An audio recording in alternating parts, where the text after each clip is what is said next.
제가 이 오늘 예배는 한 서너 번 쓴 것 같아요. 근데 제가 이제 여러분과 같이 지금 찬양을 하면서 느끼는 게, 제가 신대원 다닐 때만 하더라도 이 예비 찬양이 굉장히 흥겨웠어요. 나의 등 뒤에서 막 이러고요. 이러면서 굉장히 막 흥이 나서 춤을 추고 그랬는데, 근데 가만히 보니까 뭐 어둠이 등장을 하고 어찌할까 그러고, 이게 오늘날 우리 신대원의 현주소가 아닌가 이런 생각을 해봅니다. 여러분, 그런데 여러분 그거 아세요? 제가 영산신학을 월요일에 이제 졸업을 하고 4차원 영상, 거기서도 이제 우리 동기 목사님들, 동문들의 이제 각자 소감을 이야기하라고 그러는데, 뭐 절반 이상이 목회자인데 그분들이 이부동성을 하는 말이 뭐냐면 너무 힘들다, 어렵다, 죽겠다, 이런 말이 나와요. 근데 여러분 잘 생각해 보십시다.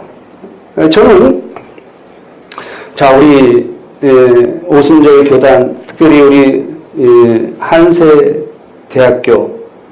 신대원, 이 과정은 영산 조영기 목사라는 그야말로 유례를 찾을 수 없는, 아마 교회 역사상에 아마 다시 없을 것 같아요. 우린 그런 분의 후배예요. 놀라운 일이죠? 다 죽겠다 그럽니다. 근데 여러분 생각해 보십시오. 정말 우리 조영기 목사님 7, 80년대, 90년대 이르기까지 한국교회사적으로 이런 일이 없었습니다. 그때는 지하실에서 푯대만 십자가만 걸어도 부흥이 될 시기였어요. 그 흐름을 타고 조영기 목사님이 그야말로, 물론 개인의 능력은 말할 것도 없죠.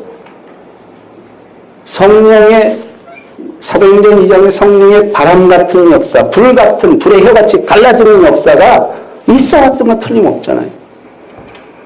근데 그때는 여러분이나 저를 갖다 놔도 그렇게 돼요. 원래 착각하는 게 있어요. 그럴 때 부흥이 일어난 줄 알아요? 근데 아닙니다. 성경은 끊임없이 창세기부터 요한계시록까지 외치는 게 있어요. 광야라는 거예요, 교회는. 광야라는 겁니다. 우리는 여러분 아시다시피 그 출애굽의 과정을 통해서, 여러분 성경의 그 수많은 예언서, 이사야서부터 그 거의 절반을 차지하는 예언서의 결국은 주제가 뭔지 아십니까? 출애굽을 기억하라요. 오늘날 우리도 마찬가지예요. 출애굽을 기억하라는 건 뭐죠? 반드시 목회의 현실은 광야를 거치게 돼 있다는 거예요. 여러분, 왕국에서는 기적이 일어나지 않습니다. 광야에서만 일어납니다. 그렇다면 오늘 다 죽겠다고 그래요. 광야 아니에요? 그게 기회예요. 오늘날 무슨 그래서 우리 때만 하더라도 교회 개척할 사람 손들라고 그러면 절반 이상이 손들었어요. 그때는 하여튼 기뻤어요, 그 말 자체가. 근데 오늘날 우리 학교뿐 아니고 다른 학교에도 보면 5%가 안 된답니다. 왜요? 그냥 부목사 하지 뭐. 우리 한세대 같은 경우는 여기도 어떻게 시험을 치려고, 거기 들어가려고 혈안들이 돼 있어요. 왕국으로 들어가려고 그러는 거죠. 여러분, 그러나 성경은 그렇게 말하고 있지 않습니다. 철저한 광야를 통과하는 것이. 저는 개인적으로 옛날에 우리 세대는 그랬지만은 참 가난을 밥 먹듯 했어요. 너무 힘들었어요. 근데 여러분, 가난이라는 것은 어찌 보면은 성경은 가난을 칭송을 하잖아요. 그런데 저희 가난은 저주가 뒤따랐어요. 왜? 가난하니까 싸움이 일어나고 분쟁이 일어나고 그래요. 달동네에서 살았는데 돌아가면서 싸움질을 해요. 근데 그냥 싸움이 아니에요. 칼 가지고 싸움해. 제가 그런 과정을 겪었어요. 근데 저는 가난과 저주에 몸부림칠 때도 한 번도 죽고 싶다는 생각을 한 적이 없어요. 어떻게 해서든지 이거 짚고 일어나서 해보자. 이렇게 나갔는데 저는 목회를 시작하고부터 3년 만에 기도원에 올라가서 죽고 싶은 생각이 들었어요. 나는 세상에서 그렇게 방황하고 힘들 때도 죽고 싶은 생각을 해본 적이 없어요. 근데 왜 목회 현장에서 죽음을 생각했을까요? 근데 그게 하나님의 과정이었다는 사실이에요. 여러분이 여기 앉아있는 이유는 어찌됐건 홍해수를 건너왔잖아요. 세상의 바로왕 10가지 재앙을 통과하고 그분의 인도하심으로 홍해수 건넌 거 분명하잖아요. 근데 바울은 이거를 세례받았다 이렇게 얘기합니다. 그죠? 우리 세례받고 여기 앉아있는 거예요. 근데 우리는 그런 착각에 빠져있죠. 이야, 이제 뭐 하나님 날 섭리했으니까 이제 그냥 쭉 가는 거겠구나. 우리 그런 생각하죠. 근데 웬걸 3일 만에 마라의 쓴물을 만납니다. 뭐 40년이잖아요, 광야 생활. 근데 길게 가다가 그랬더니 이해가 가. 근데 하필이면 3일 만에 마라의 쓴물 만나냐. 그죠? 이거 심상치가 않잖아요. 그죠? 여러분, 바로 광야는 그런 것입니다. 광야는 우리 힘으로 될 수가 없는 것이라는 것이에요. 먹을 것이 없으면 풀 한 폭이 나지도 않는 그런 곳에서 마라라는 복병을 만납니다. 여러분 아마 지금도 여러분 가운데는 마라의 과정을 겪는 사람이 있을 거예요. 그죠? 근데 만일에 마라의 과정만 있었다면은 전부 실패했을 거예요. 근데 마라의 과정에서 여러분들 아시다시피 한 나무를 지시하여 던지니까 물이 달아졌다라는 거예요.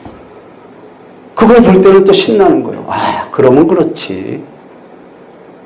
그리고 거기서 그 물을 마시고 출발을 합니다. 근데 얼마 가지 않아 엘림이라는 곳에 또 도달을 합니다. 거기 그 엘림은 뭐예요? 천국 같은 곳이죠. 오아시스 같은 곳. 70종려나무가 있고 이런 것 아니에요? 야, 그러면 그렇지. 뭐 하나님 우리 여기 이끌었는데 그럴 리가 있어? 그렇잖아요. 그래서 거기서 신나게 노래 부르고 춤도 추고 즐거워집니다. 근데 또 가라고 지시합니다. 그러면 엘림을 체험했기 때문에 가나안 땅은 얼마나 좋을까? 이런 생각으로 가나안 땅을 하는 거예요. 근데 그 다음부터 더 힘들어져요. 그렇죠? 아말렉이라는 복병도 만나고 수많은 아픔 속에서 우리를 기다리는 것은 고난이었다라는 거예요. 여러분, 우리는 고난을 싫어합니다. 좀 편안하게 가는 길이 없을까? 그래서 제가 성경을 읽으면서 깨달은 게 있어요. 창세부터 요한계시록까지 나오는 수많은 인물들을 볼 때 고난이 없는 사람이 있었어요? 우리가 가는 길과 상상할 수도 없는 고난을 성경에 나오는 인물들은 고발하고 있어요. 증언하고 있다는 거죠. 우리가 에스겔서 14장 14절에 보면은 그럽니다. 그곳에 노아가 있을지라도 다니엘이 있을지라도 욥이 있을지라도 그들만 용서하지 딴 사람 말은 안 듣겠다 그렇게 선언하잖아요. 그 욥이 누굽니까? 여러분 여기 욥만큼 고난 겪은 사람이 있어요? 다니엘만큼 다니엘 풀무불에 던져지고 사자의 굴에 던져지고 그런 가운데서도 다니엘이 살아남지 않냐는 거예요. 노아는 여러분 생각해 보세요. 물론 120년 동안 방주를 지은 건 아니에요. 제가 볼 때 한 7, 80년 정도 지었을 거예요. 그러면 인생의 거의 좋은 시절을 방주 짓는 데 사용했다. 이거 불행 아니에요? 그 자기 가족들이. 수많은 사람이 조롱할 거 아니야. 쟤네 뭐하냐. 근데 성경은 말합니다. 그때 사람들은 시집가고 장가가고 자기 좋은 대로, 응? 하나님의 아들들이 사람의 딸들을 보고 자기 좋아하는 대로 다 아내를 삼은지라. 그 하나님이 쓸어버리는. 노아의 고통도 이루 말할 수가 없습니다. 사람들은 그럽니다. 아, 이삭은 괜찮지 않았냐. 그래도 좀, 여러분, 이삭은 가는 데마다 우물을 판 건 맞아요. 왜 팠죠? 적군들이 다 메워버린 거예요. 성경에 기록이 안 돼, 그렇죠? 여러분, 내가 광야에는 우물이 잘 나지 않잖아요. 근데 우물을 팠을 때 물이 나올 확률이 적습니다. 근데 이삭이니까 파는 곳마다 나온 건 분명해요. 근데 그렇다고 해서 적군이 우물을 막어. 그건 분쟁이 있는 거 아니에요? 성경에 기록이 안 돼 있을 뿐이에요. 그러니까 이삭은 그 분쟁을 피해서 또 다른 곳으로 가서 또 우물을 판 거예요. 그렇게 7번을 팠다라고 성경 기록하잖아요. 그래, 부엘세바 그러잖아요. 세바 7. 여러분, 이삭이 고난 안 겪은 거예요?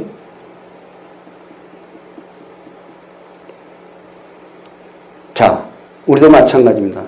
여러분 중에 극한 고난을 겪고 있다. 성경에 있는 인물과 한번 비교해 보십시오. 근데 그래도 제 주변에는 그 성경에 나올 만한 그런 사람과 버금가는 고난을 겪은 사람들이 있어요. 근데 중요한 건 뭐냐? 그런 사람은 크게 쓰시더라는 얘기예요. 그러니까 여러분 가운데 난 좀 편안하게 살고 싶어. 그것도 괜찮아요. 그럼 그렇게 그냥 믿음 안에서 나 구원받고 그냥 가족 구원받고 그 수준에서 가는 것도 괜찮죠. 그것이 그것밖에 안 되는데 그거 어떻게 오겠어요? 그러나 여러분 중에 고난이 있다라는 것. 그리고 저는 이럴 수는 없습니다. 왜 하필이면 납니까? Why me? 왜 하필이면 납니까? 이런 사람이 있잖아요. 근데 그런 사람을 하나님 크게 쓰시는 건 틀림없습니다. 여러분, 그러므로 성경은 고난당하는 것이 내게 유익이라. 이로써 내가 주의 윤례를 배우노라 그랬잖아요. 이거 뭐 부인할 사람이 있어요? 아마도 여기까지 여러분들이 왔다라는 것은 그나마 수많은 광야를 통과한 것은 분명합니다. 그렇잖아요? 그러나 이 만일에 이 광야 생활에서 마라만 있었다면 한 사람도 살아남지 못했을 거예요. 우리도 마찬가지입니다. 신앙생활이 아무리 광야라 할지라도 그곳에 마라에 쑥문만 있다면 누가 살아남을 자가 있겠어요? 분명한 것은 하나님의 부르심과 이끌림이라는 겁니다. 하나님의 부르심과 은사에는 후회함이 없다. 이게 틀림없는 사실이에요. 그렇다면 뭐죠? 마라라는 쓴물도 하나님이 기획하신 거예요. 왜냐하면 우리 알잖아요. 그걸 통과하지 않았으면 내 모난 부분이 깨지지 않아요. 고난을 통해서 내 인간적인 것, 세상적인 것이 죽어 깨지면 틀림없는 얘기 아니에요? 근데 그것만 있으면 이게 다 쓰러진다니까? 근데 중간에 엘림이라는 곳이 가끔 등장한다라는 거예요. 그죠? 그 묘미가 없으면 이게 또 안 돼요. 그러면 여러분들도, 자, 마라의 쓴물은 3일이었어. 근데 엘림에서의 머무른 시간은 제가 계산해보다 한 달 이상 되는 것 같아요. 한 달에서 뭐 한 4, 50일 이 정도 되는 것 같아요. 그러니까 고난은 마라의 쓴물. 물론 광야길 자체가 고난이라고 생각한다면 어쩔 수 없지만 여러분, 마라가 있고 엘림이 있는 그 사이의 광야는 하나님의 인도하심이 있었습니다. 구름 기둥과 불 기둥으로 인도했어요. 머무르는 순간이 그렇다라는 거예요. 우리 인생도 그렇잖아요. 내가 마라에 머무를 것이냐 엘림에 머무를 것이냐. 우리 자꾸 그 생각을 해요. 여기가 좋사오니 그러잖아요. 응? 변화산사에서 그 유명한 여기가 좋사오니. 우리 그러고 싶어. 엘림에서 그냥 치고 아유 여기가 좋아요. 근데 가라 그러는 거예요. 그죠? 근데 우리가 행복한 이유는 뭐죠? 우리는 성경을 통해 답을 알고 있어. 그럼 우리가 거기 비춰볼 수가 있어요. 내가 지금 광야 어디에 위치하고 있을까? 자, 이것이 저는 신학을 하는 자의 자세라고 봅니다. 내가 지금 광야 어디에 와 있을까? 그 중요한 것은 말하라는 것이 한 번으로 끝나지 않는다는 거예요. 그 사람의 신앙 됨됨이에 따라서 자꾸 바뀐다는 거죠.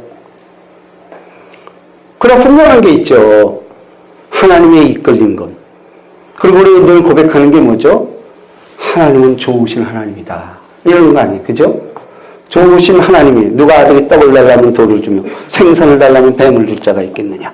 악한 데라도 자식에게 좋은 것으로 줄 줄 알거든 하물며 구하는 자에게 좋은 것 주지 않겠느냐. 이 얘기하는 거 아니에요? 그리고 우리 조영기 목사님이 늘 외쳤던 말, 우리 주 예수 그리스도의 은혜를 너희가 알거니와 부유하신 자로서 너희를 위하여 가난하게 되지만 그 가난함으로 인하여 너희로 부욕케 하려 하십니다. 그래서 부자 되어야 된다는 거예요. 얼마나 참 엘림 같은 얘기예요. 그죠? 그러나 엘림은 한정이 되어 있다는 겁니다. 틀림없는 사실 아닙니까, 여러분? 그리고 반드시 마라가 있어줘야 되는 거예요. 왜냐하면 여러분 엘림에서 기도할 것 같아요? 기도 안 해요. 할 게 없어요. 여기가 좋은데 뭘 기도를 해요? 근데 봅시다. 우리가 만약에 천국 가면은 천국에서 기도할까? 근데 그 요한계시록 보면 나오잖아요. 천국에서 기도해요. 왜냐면 12장로, 24장로가 등장하잖아요. 거기서 보좌 앞에서 보좌를 향하여 기도하고 있잖아요. 예배하고 있잖아요. 그런데 그 기도는 우리를 위해서 하는 게 아니고 중보 기도였다라는 사실. 그렇죠? 그렇습니다. 자, 오늘 본문 말씀입니다. 우리 3장 12절 다시 한번 읽습니다. 시작. 내가 이미 얻었다 함도 아니요 온전히 이루었다 함도 아니라 오직 내가 그리스도 예수께 잡힌 바 된 그것을 잡으려고 달려가노라. 여러분 우리는 어느 순간에 내가 이 정도면 됐지. 요즘 그런 사람 많지는 않지만은 자기 스스로에게 자꾸 안쓰러요. 나 같은 사람이 있을까? 내가 다 아는 것 같아. 여러분 신학을 할 때도 마찬가지예요. 여러분 신학을 한다는 건 어느 정도 신앙이 있으니까 대부분의 사람들이 온 건 틀림없습니다. 그 내가 그때까지 아는 확신적인 게 있었어요. 근데 그게 다인 줄 알았어요. 근데 신학을 하면서 시험 받기 시작합니다. 저도 그랬어요. 특히 순복음이니까 순수한 복음만 얘기할 줄 알았더니 무슨 이게 와보니까 뭐 신학이 어쩌고 또 구약에 보면은 특히 우리 차준희 교수 같은 경우는 뭐 독일 신학을 해서 그런지 참 뭐 인본주의 얘기를 많이 하잖아요. 저도 처음에 시험 받았어요. 아니 이게 순복음에서 이게 뭘 가르쳐? 그렇잖아요. 여러분 안 그랬어요? 우리가 알고 있던 그 신앙이 신학으로 검증받는 것. 그래서 의외로 떠나는 사람들이 의외로 많아요. 이게 아닌데 하는 것. 근데 여러분들이 그걸 겪으면서 여기까지 오셨죠. 왜 그렇죠? 내가 다 이룬 게 아니구나. 내가 알고 있는 하나님, 예수님, 성령님, 이게 다가 아니었구나. 그죠? 그걸 이제 서서히 깨닫게 되는 거예요. 근데 혼자만으로서 외로울 텐데 그래서 동료들이 있는 거예요. 동료들과 치열한 논쟁도 하면서 여러분들 여기까지 온 것일 거예요. 그렇다면 그건 무슨 얘기죠? 우리가 앞으로 갈 길이 더 남았구나 라는 거예요. 자, 저도 마찬가지입니다. 저는 제 개인적으로 신앙이 완전히 업이 됐던 때가 언제냐면 1983년도 그때 성령을 받으면서 근데 이제 여기는 이제 젊은 세대가 잘 모르겠지만 그 당시에 전 세계를 휩쓸던 사조가 있었습니다. 그게 종말론이었어요. 저도 종말론에 심취를 했어요. 응? 근데 저만 그런 게 아니고 여의도 전체가 그랬어요. 그래서 그 보면 내가 본 천국 또 이장림 목사 그 1992년 뭐 10월 28일 그 사건 저도 그거 기다렸어. 주님 올 줄 알고. 응? 그리고 종말이라는 세미나를 제가 다 쫓아다녔어. 그리고 시중에 나와 있는 책 종말에 관한 거 내가 본 펄시 콜레 박사 뭐 임 바노프 이거 외국의 유명한 종말론자 요한계시록은 말할 것도 없고. 근데 조영기 목사님도 그랬어요. 1998년을 지목을 했어. 조영기 목사님은. 근데 1992년 보기 좋게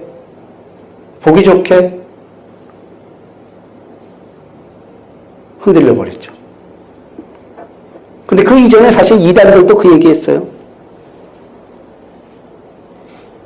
그 유명한 여호와의 증인도 이미 1940몇 년도인가?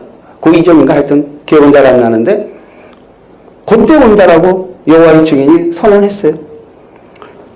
안식일교도 마찬가지고. 근데 그때 지나갔잖아.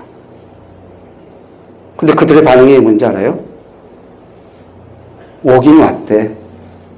근데 영적으로 임재했대. 너무 쉽죠? 영적으로, 그 말도 틀린 얘기는 아니죠. 사실은 예수 그리스도의 탄생부터 종말은 예고되어 있어요.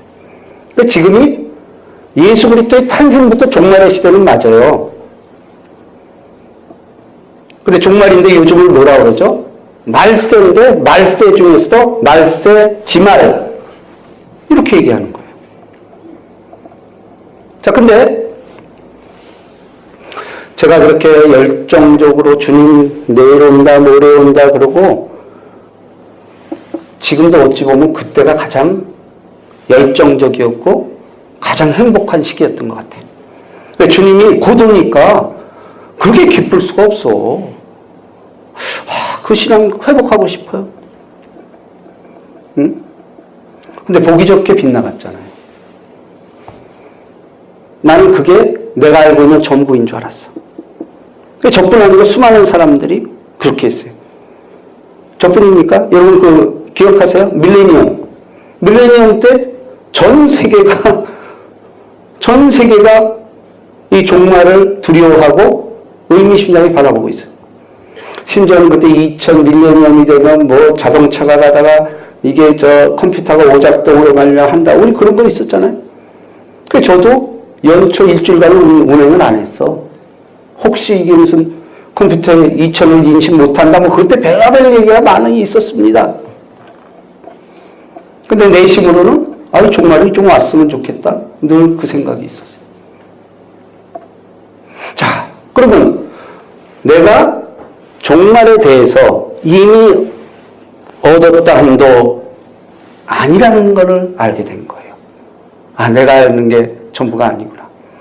그럼 그때부터 근데 종말론 때문에 내가 성경을 참 사모하게 됐고, 그때부터 성경 읽는 게 그렇게 기쁠 수가 없어요. 주의 말씀이 어찌 그리 꿀송처럼 단지요. 자다가 잠안 말씀 듣고, 지금까지 그렇게 하고 있어요.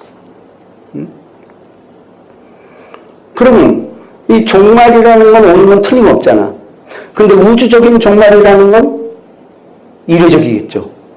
그죠? 역사의 어느 한순간에 주님 재림하는 건 틀림없잖아. 성경 전체가 재림에 대한 얘기가 사실은 제일 많습니다. 이때 제가 달달 암송했던 것, 주께서의 호령과 천사장의 소리와 하나님의 나팔로 치니 하늘로 쫓아 강림하시리니 그리스도 안에서 죽은 자가 먼저 일어나고 그 후에 저희와 함께 구름 속으로 끌어올려 이게 휴거라는 거예요. 끌어올려 공중에서 저를 영접하게 하시니 그리하여 항상 우리가 주와 함께 있으리라 그랬다고. 이거 암송하면서 주님 어제 오시죠? 오늘 오시죠? 얼마나 신났는지. 근데 그게 보기 좋게 무너진 거예요. 내가 다 이루어진 줄 알았더니 아닌 거예요. 그럼 그 다음에 집중하게 되는 게 뭐냐? 그 다음에 집중하게 되는 게 사람이 온 천연을 다 얻고도 제 목숨을 잃으면 무엇이 유익하리요? 여기로 발전하게 됩니다. 종말이라는 것은 우주적인 종말은 누구나 보게 오는 거예요. 왜냐하면 그리스도 안에서 죽은 자도 일어나고 그랬어요. 그러니까 우리가 지금 바울, 베드로, 수많은 신앙 위인들이 재림 때 다 일어나요. 그리스도 안에 죽은 자가 뭔데요? 그 위에 우리 사랑자도 저희가 구름 속으로 끌어올려. 휴거 알잖아요. 휴거. 얼마나 휴거 열병에 빠졌어요. 근데 그게 보기 좋게 빗나가니까 지금 이제 그거 사라졌어. 그리고 종말론 얘기하면 이단으로 몰리기 시작했어요. 그럼 저 신학도 바뀌기 시작했어요. 종말이라는 것은 우주적인 종말이 아니고 나 개인의 죽음도 종말이구나. 여기까지 이르는 거예요. 근데 맞잖아. 사람이 온 천하 없고도 내 목숨에는 무엇을 이룰까요? 하나님 보니까 한 사람 한 사람을 귀히 여기는 거예요. 천하라도 안 받고 이거요. 나 너 한 사람하고 천하를 안 받고 이게 하나님 말씀 아니에요? 그렇잖아요. 그렇구나. 종말이라는 건 내 개인의 종말이 종말이구나. 이렇게 된 거예요. 응? 엄청난 발전이죠. 그래서 그러면 내가 살아있는 동안 너무 좋은 거야 이게 또. 그렇지. 내 종말이 전체 종말이다. 이렇게 생각하게 된 거예요. 그래서 이제 거기에 매진해서 제가 교회도 개척을 하고, 저는 제가 개척한 지 지금 13년이 됐습니다. 여러분 제가 개척한 지 3년 만에 100명을 돌파했어요. 이거 쉽지 않은 일이에요. 거의 불가능한 일이었는데 저거 이루어냈어요. 근데 그러고 나서 이제 장로를, 재직들이 막 등장을 해요. 장로 세우고, 만수입사 세우고. 근데 그게 장로를 세우고 이 재직을 세우니까 저들끼리 이제 막 치고받고 싸움하는 일이 일어난 거예요. 왜냐하면 교회의 전통이나 역사가 짧으면요. 이게 문제인 거야. 서로 자기가 교회 주도권을 잡으려고 싸움들어요. 그게 파가 막 나눠지는 거예요. 그래서 결국은 목사한테 어디 선택할 거냐 물어보는 거예요. 개척교회 목사가 다 선택해야지 누굴 버려요. 여긴 요말하고 저긴 조말하고 이제 완전히 간신이 돼버린 거야. 그게 안 알려져요. 다 알려지니까 우리 목사 저거 거짓말쟁이네. 다 떠나버렸어. 100명이 넘던 게 17명 남았어요. 그때 제가 기도원 가서 울부짖습니다. 하나님 이게 뭡니까?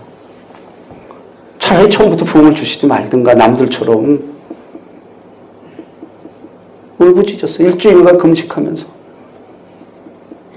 그때 죽고 싶었다니까. 진짜요. 사람이 먹고 사는 문제, 세상적인 거는 그 죽을 문제가 아니에요. 대부분이 죽는 이유가 뭐죠? 자살을 왜 하죠? 영적인 문제 권핍이에요. 거기서 자살이 오는 거예요.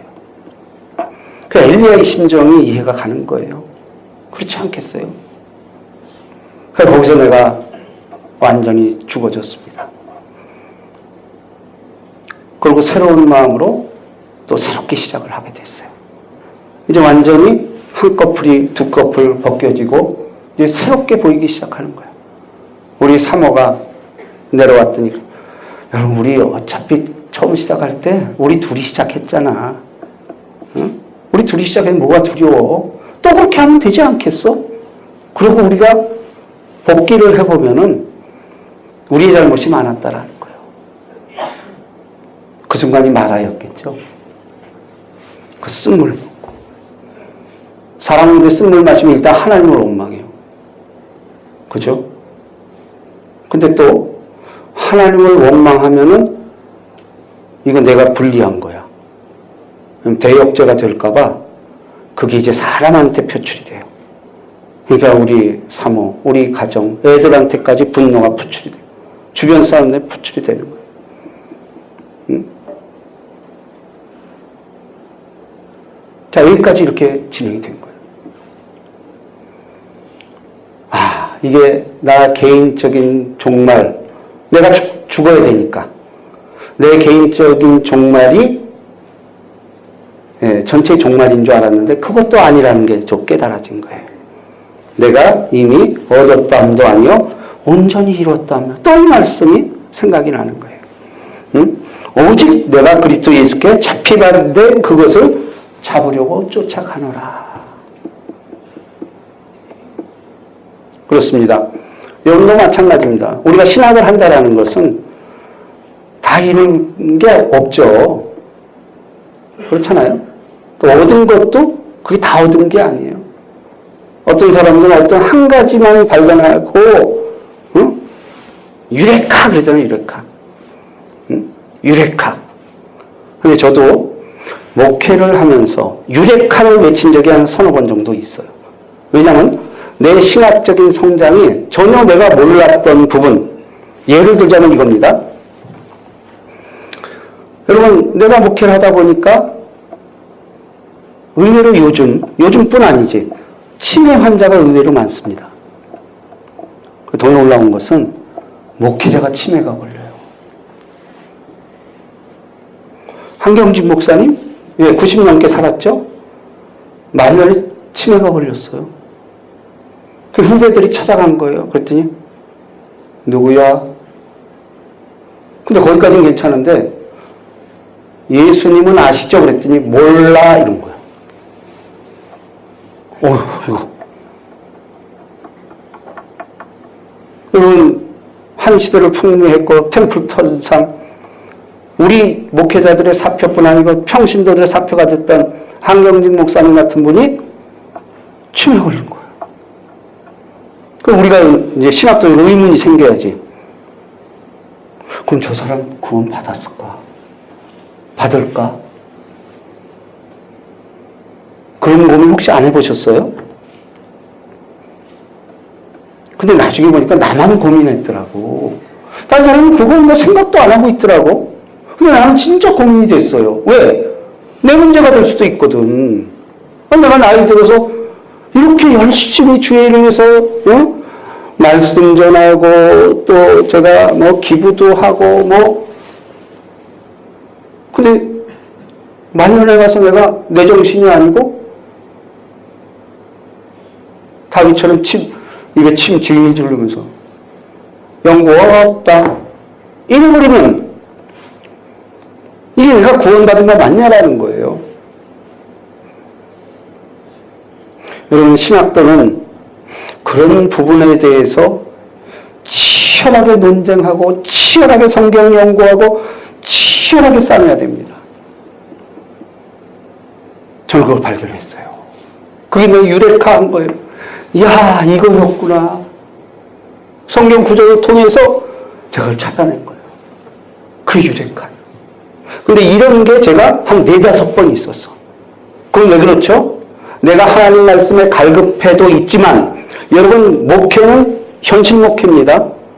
예수님도 이 땅에 오셔서 무슨 말씀 연구하고 기도 후를만 하지 않았어요. 거의 3년 반 동안 가난한 자 찾고 병자 찾고 소외된 자 찾고 그러지 않았어요?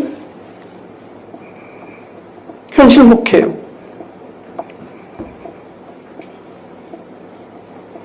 현실에 하나님 말씀을 어떻게 적용하느냐예요.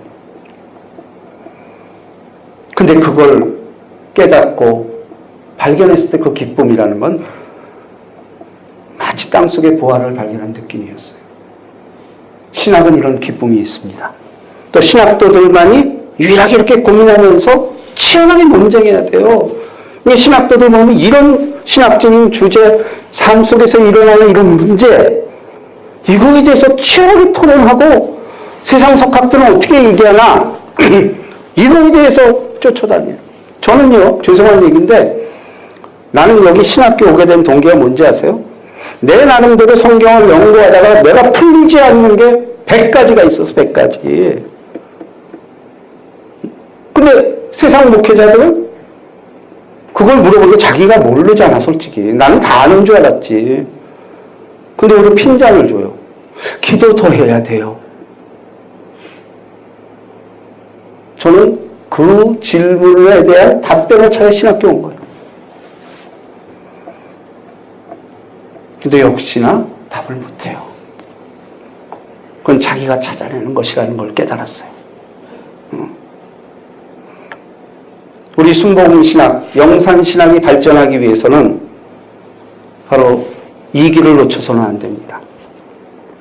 여러분, 조영기 목사님 시대 누구나 깃발 꽂으면 됐어요. 근데 여러분 지금 어렵다 죽겠다 하죠? 이게 광야의 영성이요. 이게 더 가능성이 큰 거예요. 그게 영성 아니에요? 무슨 잘 될 때 가서 숟가락 하나 더 넣는 거? 그거 하나 인정하겠어요? 저는 아니라고 보는 거예요. 오히려 이렇게 다 안 된다, 안 된다 할 때 거기서 하늘로부터 비치는 한 줄기 빛, 그거 가지고 치열하게 싸움하는 거예요. 응? 거기서 오는 희열 아십니까? 신학들은 그거 찾는 거예요. 그러면서 우리의 신학을 발전하는 거예요. 여러분, 제가 영산신학 강좌하면서 그렇게 얘기했어요. 여러분, 우리는 자꾸 조영기 목사를 본받자 그래. 아니에요. 본받아서 뭐 할 건데? 다 아는 거 아니에요, 그거? 4차원 영성 뻔한 거 아니에요? 솔직히 우리 교수님들 내가 4차원 새로 나온 거 다 봅니다. 새로운 게 없어, 전혀. 근데 아니에요. 여러분, 교회사적으로 보십시다. 어거스틴. 세계 흐름을 바꿨던 사도 바울. 사도 바울 때문에 교회 시대가 시작이 됐어요. 어거스틴의 회심 때문에 중세교회 천년이 유지됐어요. 근데 부작용이 되니까 마르틴 루터의 회심. 이것이 오늘날 프로테스탄트, 우리 기독교의 회시가 된 거 아닙니까? 근데 마지막 시대에 우리 지금 살고 있습니다. 우리도 그것을 집착해야 됩니다. 제가 시간이 없어서 아까 내가 질문한 것에 대한 답변을 못 내리겠어요. 그러니까 저를 수시로 한번 불러주십시오. 제가 그때마다 여러분들과 치열하게 논쟁하면서 여러분들이 품었던 의문들 같이 풀어가는 거예요. 그때 그 기쁨.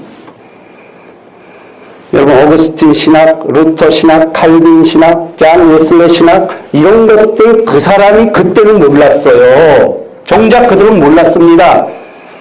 후배들에 의해서 재발견된 거예요. 그 얘기는 뭐냐? 오늘 우리가 영산 조영기 목사님의 후계자라고 말합니다. 거기에 따라서 하고 이걸로는 안 된다라는 겁니다. 다시 말합니다. 조영기 목사님이 생각지도 못했던 것을 끄집어내는 것이 영산 신학도들이 할 일이에요. 틀림없이 그게 돼요. 왜? 나도 발견했는데. 그것이 우리 선배인 조영기 목사를 더 빛나게 하고 영산 신학이라는 이 패러다임, 대전환이 이루어지는 거예요. 이것이 저와 여러분들이 해야 될 일입니다. 자, 마지막 절 있습니다. 14절 다 같이 시작. 표대를 향하여 그리스도 예수 안에서 하나님께서 부르신 부름의 상을 위하여 달려가노라. 예, 우리가 표대를 향하여, 아직 우리 다 이룬 거 아니에요. 주님 오시는 날까지 우리 끊임없이 믿음에 믿음을 더하고, 그렇죠? 치열하게 공부하고 치열하게 논쟁하고, 영산 조영기 목사님의 후배로서 부끄럽는, 그리고 혼자 가는 것이 아닙니다. 함께 가는 것이다. 너는 사도들과 선자를 통해 세우심을 받은 자라. 그리스도 예수께서 친히 모퉁이 돌이 되셨느니라. 그 안에서 건물마다 서로 연결하여 주 안에서 성전이 되어가고 너희도 성령 안에서 하나님이 거하시는 초소가 되기 위하여 그리스도 예수 안에서 함께 지어져 가느니라. 함께요. 지어져 가느니라. 현재 진행형이요. 언제까지? 실로가 올 때까지. 언제까지? 예수 그리스도가 오실 때까지. 그리고 우리가 할 일이 뭐냐? 종말이라는 것은 역사적인 종말. 내가 죽는 것도 종말이지만 더 중요한 건 뭐냐? 바울이 외쳤습니다. 내가 날마다 죽노라 그랬어요. 이게 우리의 나갈 길이에요. 날마다 죽는 거예요. 왜? 날마다 죽어야 내 안에 그리스도께서 사신다라는 거예요. 내가 그리스도와 함께 십자가에 못 박혔느니 그런즉 내가 산 것이 아니라 내 안에 그리스도께서 사신 것이라. 그러므로 내가 아직 육체 가운데 사는 것은 나를 위하여 나를 자기 몸을 버리신 하나님의 아들을 믿는 믿음 안에서 사는 것이라. 우리 그 길 가고 있습니다. 근데 외롭지 않습니다. 대성배신 조영기 목사님 영성을 우리가 받았고 또 우리 한세신청 여기 손잡고 함께 가는 것 두렵지 않습니다. 이를 가서 다들 승리하는 여러분 되시기를 주님의 이름으로 축원합니다. 감사하시고 영화로우신 좋으신 아버지 하나님, 내가 이미 얻었담도 아니요 온전히 이뤘담도 아니라 오직 그리스도 예수께 잡힌 바 된 그것을 잡으려고 쫓아가노라. 표대를 향하여 가는 우리 한세신청 신대원 우리 원우들 축복합니다. 한 사람 한 사람 성령께서 만지시고 긍휼을 베풀어 주시옵소서. 우리 구주 예수 그리스도 이름으로 축복하며 기도드리옵나이다. 아멘.